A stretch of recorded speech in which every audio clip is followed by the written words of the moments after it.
Então, nesse vídeo a gente vai conversar um pouquinho sobre como que você pode ser melhor que 90% das pessoas que você conhece. E melhor em quê, Wander? O quê? Financeiramente? Não. Melhor em qualquer coisa que você se propõe a fazer. Eu recebi uma pergunta muito engraçada, porque há muito tempo eu não pensava nisso, de um menino que está começando um canal no YouTube. Daí ele ficou falando que ele começou a gravar, mas ele ficava muito tímido, dava umas falhadas. Daí eu lembrei lá do nosso começo, Vandinho. Vandinho editou o primeiro vídeo do canal. Eu vou colocar um take aqui, só um pedacinho pra vocês, que eu não tenho nem coragem de deixar isso completo lá. Então, hoje é dia 22 de julho, e mais ou menos em fevereiro desse ano eu tive uma ideia meio inusitada. E aí eu fiquei pensando, cara, como é que eu evoluí, né, disso aí pra essa capacidade que eu tenho hoje de comunicar na frente da câmera e tal. E eu vou conectar isso sim com o assunto dinheiro e investimentos em algum momento. Mas antes de mais nada, quem é Sardinha Raiz já deixou o like na confiança lá no comecinho do vídeo, porque você sabe que o vídeo vai ser bom. E se você não é um Sardinha Raiz ainda, eu vou te deixar claro, né, que você não tem que deixar o seu like. Você vai considerar deixar o like e se inscrever no canal se o vídeo te agregar, te trouxe algum conhecimento que você ainda não tinha. Aí sim você considera.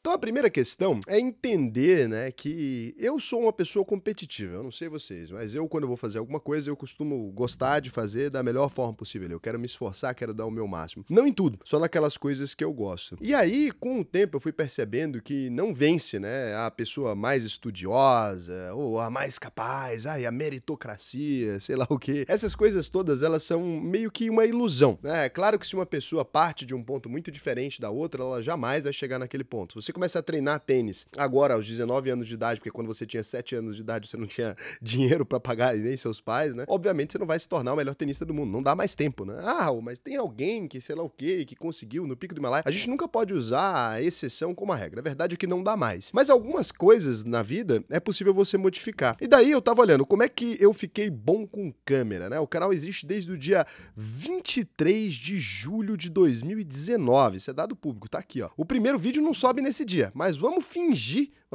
que o canal realmente começou nessa data. Vamos dar uma fingida aí, demora um tempo pra gente fazer o primeiro canal. O editor era ruim, a câmera era ruim, o editor era o próprio Evander, a câmera era ruim, o áudio era ruim, era tudo ruim. Eu trabalhava em outra empresa, esse daqui era o que eu fazia nos meus dias livres ali. Quando eu gravei o primeiro vídeo, eu tinha dificuldade com a câmera, eu não era bom naquilo, mas eu já entendia muito bem do mercado de YouTube, né? Eu trabalhava na área já há alguns anos, então eu entendia de SEO, entendia de pôr título, entendia de thumb, entendia de comunicação, apesar de não saber fazer eu mesmo, eu entendia a lógica de como funciona e o jeito de falar e tal. Só que a técnica faltava. De lá pra cá, Evander, se passaram 1.399 dias. No dia que você tá vendo o vídeo, se passaram 1.400 dias. Quantos vídeos vocês acham que eu subi nesse período de tempo? Acho que uns 800. 1951. Eu subi mais de um vídeo por dia em todos os dias desde que o canal tá no ar. É porque teve momentos da vida em que eu já cheguei a publicar 2 por dia, vídeos inéditos, né? No momento lá pré-pandemia eu publicava mais. Já teve momento em que eu publiquei vídeos menores, teve momentos em que eu publiquei vídeos maiores, mas a média de tempo de duração aqui, a gente pode dizer que cada vídeo do canal tem pelo menos 20 minutos. Isso, tipo, tirando um pelo outro, que tem uns que tem 1h10 e tem uns que vai ter 10 minutos em alguns dias. Então, ó, 1951 vezes 20 minutos aqui, vamos colocar. Eu estou há quantas horas? Então dá 39.020 minutos, ou 650 horas diretas aqui, que foi o tempo que apareceu pra vocês no YouTube, gravando todos os dias. Eu falhei pouquíssimos dias, foram os dias que eu antecipei vídeo. Essa semana, por exemplo, quando eu vou viajar, eu antecipo e tal, mas na maioria dos casos eu gravo todos os dias. E mesmo no dia que eu antecipo, eu costumo gravar reels ou alguma coisa. Então gravar mesmo, eu gravo todos os dias, é porque aqui isso tá considerando vídeo pro YouTube. Então, 650 horas diretamente em frente à câmera. Cara, se você fizer 650 horas de qualquer coisa, eu tenho certeza que você não seria mais um amador naquilo ali. Isso considerando que eu só gravei 650 horas, só que não é verdade, porque grava, corta, vai coisa pro lixo. Já fiz lives, eu faço live de 2 horas, por exemplo, toda semana, 3 horas, dependendo da semana. Essa aqui tá sendo 2 horas ultimamente, mas já foi 3 horas, já foi 4 horas seguidas de live. Então, é uma coisa que com o tempo você vai ganhando qualidade. A mesma coisa é em referência a investimentos, né? Eu tava pensando, eu entendo muito de investimentos, mas se você pensar só publicamente, né, que eu falo sobre investimentos são há 3 anos aqui publicamente. Antes disso, eu já investia desde desde 2012 ali, né, mais ou menos. Então, você imagina quanto tempo eu não falo, não penso e não dialogo, não leio sobre investimentos na vida. Eu vou lá e entendo bastante de investimentos. Mas assim, se eu tenho 650 horas gravando, não quero nem imaginar quanto tempo eu tenho lendo essa porcaria, porque daria até desespero. Até pra estudar, pra fazer o roteiro, né? Pra tudo, um vídeo que pra vocês leva 20 minutos pra assistir, pra mim não leva 20 minutos pra produzir, né? Nunca, nem fudendo. Isso porque hoje em dia tem um tanto de gente aqui ajudando, equipe e tal. Mas já foi um período muito pior. Então, como é que você pode ser melhor do que 90% das pessoas que você conhece? Não é num estirão de um dia ali, você falar, olha, agora eu vou estudar 24 horas por dia esse tema e vou conseguir ser melhor que todo mundo. Não, a verdade é que é a constância. Tudo aquilo que você faz com mais frequência, a tendência é que você fique melhor naquilo. Seja ler, seja estudar, seja qualquer outra coisa. E investir é a mesmíssima coisa. Muitas pessoas têm a sensação, né, de que se elas investirem um valor maior por menos tempo, elas vão chegar a um lugar mais longe. E isso não é verdade para nenhum dos cálculos. Uma coisa que vai decepcionar vocês aqui agora é isso. Imagina o seguinte, você é uma pessoa que nasceu ali com 18 aninhos e arrumou seu primeiro emprego. Raul, mas hoje em dia é legal trabalhar depois que você se forma. Isso aí só na classe média, assim, alta, tá, meu amor? Porque no dia a dia do pobre raiz, quantos anos você começou a trabalhar? Com 13. Com 13 anos. Quantos anos você começou a trabalhar, Vandinho? Com 12. 12. Vendia alface na rua. Caralho, alface? Uhum. Aí sim. Eu também comecei a trabalhar cedinho, por sorte, com computador ali, mas já com 14. Já sou velho aqui, já pra galera, né? Primeiro serviço remunerado com 14, mas eu assinei carteira com 16. Assinei minha carteira mesmo com 16 anos. Também, menor aprendiz. Meu primeiro emprego. Na minha época não precisava ser menor aprendiz, podia assinar a carteira mesmo. Normal, podia, com 16. Aí não pode mais, né? Hoje em dia é só menor aprendiz. Mas sempre teve as restrições de horas que você podia trabalhar ali e tudo, mas podia assinar a carteira como menor de idade, com relativa tranquilidade. Acho que a partir dos 16 mesmo, não sei se podia antes. O menor aprendiz a partir de qual idade? Se eu não me engano, é a partir dos 14. Então vamos lá, o menor aprendiz não tem muito dinheiro pra gastar ali, não tem muita coisa pra fazer, se bem que muitas vezes o cara que trabalha com menor aprendiz na realidade do Brasil é o cara pra ajudar a família, né? Então, mas vamos imaginar um cenário ideal, aquele mundo das ideias, né? Só pra vocês entenderem o exemplo que eu tô tentando dar aqui em relação a tempo, que não tem nada a ver com a realidade da vida do brasileiro, não. Até porque vocês são todos uns burguês safados, né? A real aqui na nossa amostragem de canal, a maioria de vocês aí, saláriozinho de 6 mil aqui é commodity. Todo mundo tem aqui, tá? E aí fala, Raul, mas eu tô fora da estatística, fazer o quê? Deu azar, que a estatística é essa. A gente alcança uma galerinha ali que ganha no mínimo 3.500 pra viver sozinho, tranquilo. E isso muitas vezes que mora na casa da mãe e do pai, né? O famoso playboy de apartamento é o que a gente tem aqui no canal. E aí quando não, os concursados, a galerinha que já ganha mais e tal. Eu entendo vocês, vidinha boa, maciota. Maciota business. O Cazé chega e fica sofrido ali, que ele fala assim, eu não tive essa teta, né? O Cazé demorou. Até que idade você demorou pra chegar nessa teta? Agora o Cazé tá na teta também. Agora vai que idade? Quando a coisa começou a ficar tranquila ali, eu tinha 23, 24 anos. Mas foi cedo também. A vida mas não é aquela teta macia, não, mas foi assim não é um mucilon, uma tetinha mas o problema é o que você ralou antes, né? Mas aí a gente esquece e conta história. O que é isso? Quer lembrar a história triste? Jamais. Vamos esquecer eu isso sou aí. Playboy, cara. O Vandinha que agora vai trocar de vendedor de alface, você troca seu primeiro emprego e fala, não, eu comecei editando os vídeos de casa, pra dar uma moral pra galera, porque se ficar contando história triste, o povo corre risco de te respeitar, você não vai querer isso. Então, vamos supor que essa pessoa consiga investir ali 300 por mês, não tem que ajudar em casa, fica 421 pra comprar sorvete pra namoradinha ou pro namoradinho, né, se for mocinha, e 300 pra investir ali. Essa pessoa, taxa de juros de 8%, considerar rentabilidade real, já cansei de falar disso aqui. Mas tá Selic tá 14. Meu lindo, rentabilidade real, inflação, tem que ter conta, tem que fazer conta. Então fez a conta ali. Então a pessoa começou ali investindo os R$300 dela. R$300, 8% de taxa de juros aí no máximo, tá? Se a pessoa vai trabalhar 2 aninhos como menor aprendiz, ela chega ali com R$8.108. Beleza, né? A partir do momento que ela chegou como menor aprendiz, né? Chegou aos 18 anos de idade, agora vai começar uma faculdadezinha, alguma coisa, aquela vida de teta, pessoa da classe média, tá ali tranquilo, ela vai começar essa vida, ainda vai ser sustentada pelos pais aí, mais um tempo bom ainda, né? Então, começa a ganhar um salário normal, agora com 18 anos, vai mais 7 aninhos nessa toada aí, com salário mínimo, até 25 anos, bem que a pessoa não vai esse tanto de tempo, hein? Ela lia mais uns 5 aninhos aí com esse salário, com salário mínimo. Aí a pessoa consegue investir uns R$700, mas vamos considerar que salário mínimo por 7 anos, até bater 25 anos de idade. O que não é muito realista. Você tem quantos anos? Eu tô com 27. Você deixou de ganhar salário mínimo com quantos anos? Deixei de ganhar salário mínimo com 20. Não, então a gente tá sendo muito louco. Vamos colocar mais 2 anos como salário mínimo só, porque aí vai mais R$700 aí por mês, que é a classe média ali, né? Não estamos falando do cara que vai ficar a vida toda. Então, beleza, o cara juntou 27 mil. Beleza, 27 mil ali o cara já tem, né? E agora tá aos 19 anos de idade, tá aos 20 anos de idade, tá? Agora, a partir disso aí, já considera ele um salário médio brasileiro, R$2.500, né? A partir disso aí, R$2.500. Então, já poderia investir aí, pelo menos uns milão aí, né? Um milão o cara já investe, por R$2.500 aí. Aí ele pode considerar que ele vai mais 5 aninhos nessa toada. Chegou a R$113 mil, né? Mais 5 aninhos nessa toada. Por quê? Então agora o cara tá com 25 aninhos. Até agora, recapitulando, 2 anos como menor aprendiz ali, investindo trezentão. Depois começou a ganhar o salário mínimo, mais 2 aninhos ficou ganhando o salário mínimo, aí já investiu uns 700. Depois investiu milão, quando ele tava ganhando já salário médio, por mais 5 anos. Agora, aos 25 anos de idade, ele tá com R$113 mil ali. Olha isso. Então, R$113 mil.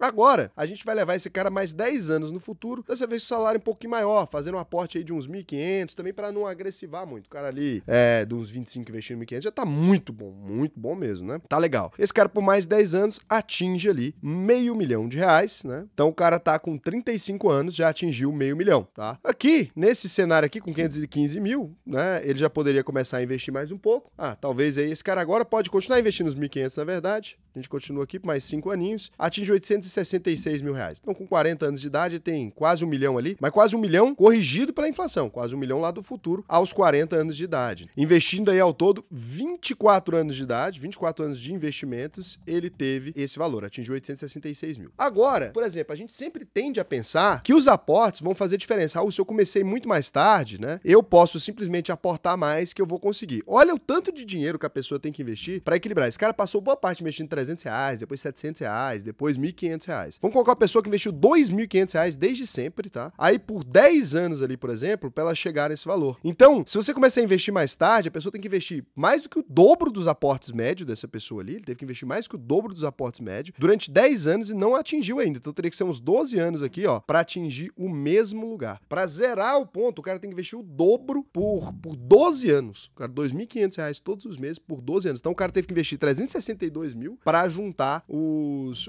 600 mil ali do mesmo jeito, para chegar a 596 mil alguma coisa. Então assim, se você fizer o dobro do esforço, da pessoa, aí sim você consegue justificar o tempo. Então a constância nos investimentos, ela vai fazer mais sentido para você do que ter o dobro do dinheiro ali. Se você tiver um pouquinho mais de tempo, você pode ter metade do dinheiro da outra pessoa que você chega no mesmo lugar. Então isso vai acabar fazendo sentido, não só nos investimentos, como em quase tudo na vida. Tem uma coisa chamada princípio de Pareto. O princípio de Pareto, ele foi criado para outra coisa, não teve nada a ver necessariamente com os investimentos. Mas o que o Pareto diz é que 20% dos esforços geram 80% dos resultados. E isso nos investimentos se torna muito claro quando você pega e considera. É loucura, né? 20% dos esforços geram 80% dos resultados. Nos investimentos você consegue ter essa aplicação de maneira bem prática e você consegue ter também nos exercícios físicos. Se você fizer 20% do tempo de exercício que um atleta faz, você vai ter 80% do desempenho que ele tem. O resto do tempo todo, dos 80%, ele trabalha para tirar aqueles pequenos percentuais. Então, por exemplo, um nadador, né? Uma pessoa comum, treinando 20% do tempo de um Michael Phelps da vida, chega a bater 80% do resultado dele. A diferença entre eles é esse 20%, porque é 1 milésimo, 2 milésimos, que às vezes, cara, muda tudo. Às vezes, para ele tirar 1 segundo de vantagem, é muita coisa. O resto do tempo, vocês são parecidos. Se você treinar aqueles 20% do tempo, que é muito, né? Treina bastante. Então, você chega nesse resultado. E aí, quando você olha nos investimentos, isso é muito real. Olha que loucura. Vamos supor o seguinte. Para ficar mais fácil de vocês entenderem Pareto, eu vou mostrar para vocês com a simulação considerando 100 anos de vida, que é o mais simples, tá? Raul, mas ninguém vai viver 100 anos de aposta. É claro que não, mas a gente precisa aqui que vocês entendam o que é essa filosofia, né? Dos 20% de esforço geram 80% dos resultados. Vamos imaginar, então, que a gente vai fazer investimentos por 100 anos. Mas uma pessoa, ela vai investir por 20 anos, ela vai viver até 100, os dois vão viver até 100. Uma pessoa vai investir por 20 anos, a outra vai investir pelos 100 anos. E elas vão ter mais ou menos o mesmo dinheiro. Olha que loucura. Então a gente começa aqui investindo R$100 por mês. Pode ser pouco, porque o tempo é muito, tá? Não importa. Por isso que todo vampiro é rico o negócio. Porque investimento, quando você tem vida infinita, funciona. Então, pega aqui 100 anos, vai investir por 20 anos. Essa pessoa acumulou, então, se investindo R$100 por mês, ela acumulou 57 mil. Você fala, não acumulou nada. Para os próximos 80, ela não vai fazer mais nada. Então ela investiu 24.100, é importante salvar isso aí, tá? A pessoa investiu R$24.100, o dia que você descobre isso, você fica bugado. O investidor A investiu 24.100 e agora para os próximos 80 anos ele não vai fazer nada. No final, depois de 80 anos, ele teria 27 milhões de reais. Pronto. Ele investiu por 20 anos, ele investiu 24.100. E nunca mais investiu na vida. Agora vamos no investidor B. Ele vai investir 100 reais ao longo dos 100 anos. Então a pessoa atingiu 27 milhões e 74 mil. Agora vai investir 100 reais só que ao longo dos 100 anos inteiros. Ou seja, vai investir 80 anos a mais. Você acha que quanto de dinheiro ele vai ter a mais? Eu chutaria pelo menos o dobro. Vamos lá. A pessoa chegou a 34 milhões de reais. Agora vamos tirar os 80%? Vamos lá? Então a pessoa esforçou 20% do que essa pessoa esforçou. Se você tirar 80% aqui do resultado, pra você ver quanto é, dá 27 milhões e 515 mil. A pessoa que esforçou 20% do tempo, ela atingiu 27 milhões e 74 mil. 80% do resultado, bem próximo de 80% do resultado, com 20% do esforço. Então os aportes que você faz no começo, eles são muito mais significativos do que aqueles que você faz no final. Porque a curva de juros compostos vai agir em cima dele pelo tempo todo. Faz mais sentido você ser mais constante ali, né?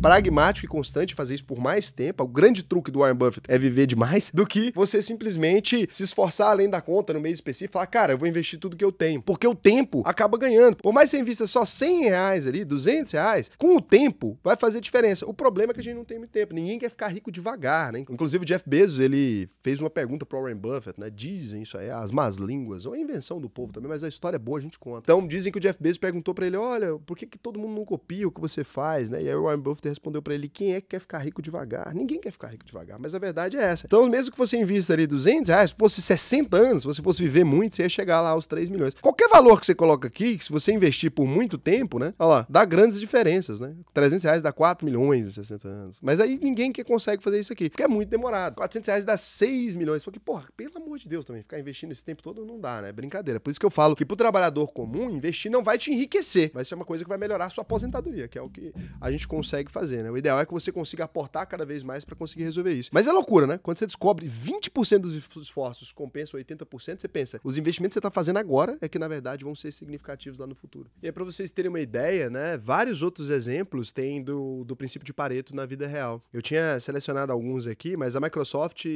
resolveu 80% dos tickets de bugs, corrigindo 20% dos bugs relatados ali, mais frequentemente. O iPhone, por exemplo, ele gera 80% das receitas da Apple, né? E eles representam 20% dos modelos de produto que a Apple teve ao longo de toda a vida. Então, assim, quando você vai observar, cara, em quase tudo funciona o princípio de Pareto. É muito interessante que seja assim, mas em quase tudo você tem 80% dos benefícios para a saúde vem apenas da prática de 20% daquele tempo de exercício. Na gestão de projetos, 20% das tarefas realizadas ali resultam em 80% do progresso do projeto. 20% dos produtos ou serviços de uma empresa normalmente geram 80% das receitas. Então, tem diversas situações onde o princípio de Pareto funciona, o que é maravilhoso. Então, se você quer ser 90% acima da média, né, que é o que eu tava falando no começo, o que você precisa fazer é 20% do esforço da maioria das pessoas em tarefas específicas. Em vez de você pegar uma única prática e levar ela ao limite, né, que você se torna ultra motherfucker especialista, faz mais sentido talvez você separar melhor o seu esforço e ir dando 20% de esforço para várias tarefas. Então, 20% do tempo de estudo você estuda uma coisa, 20% você estuda outra, 20% você estuda outra. Vai formando ali, que você vai ver que você consegue formar uma capacidade de resolução de problemas muito maior que a maioria das pessoas e consegue também aproveitar bem o seu tempo, né? Então você esforça ali 20% em cada coisa. Só não vai rolar o quê?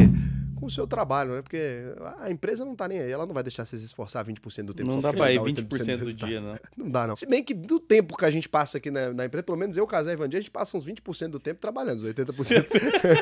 Os 80% a gente passa ali fora, trocando ideia.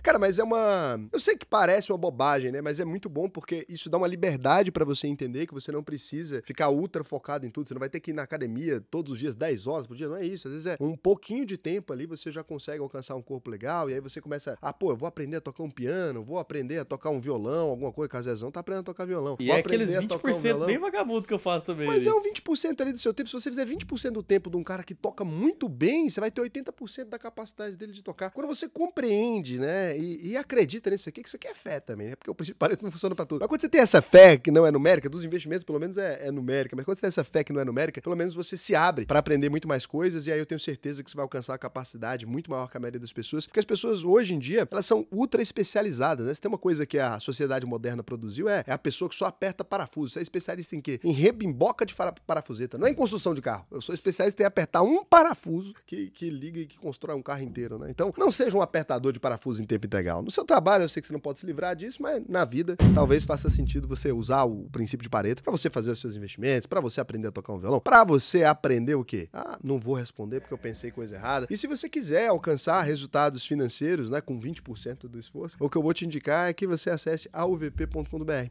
Você vai ter 20% do esforço aí de quem passaria, sei lá, quantos anos estudando investimento. Na verdade, você vai estudar por 8 semanas e vai ter o resultado aí, mais de 80% do resultado, te garanto, de quem realmente se dedicou e estudou pra caramba pra aprender. Porque aqui tá o resultado de todo o meu conhecimento. E se você clicar aqui no botão preencher o processo seletivo, você vai poder entrar aqui e aprender a investir com a gente. Se você não for aprovado, fica tranquilo, né, que não vai ser cobrado nada de você. E se você for aprovado, entrar na UVP e não ficar satisfeito com o resultado, não ficar feliz, né, com o que a gente ensinou, eu devolvo 100% do seu dinheiro. Isso é melhor que 20% de desconto. É muito melhor, até porque não tem desconto na UVP. Então, um beijo pra vocês e até o próximo vídeo.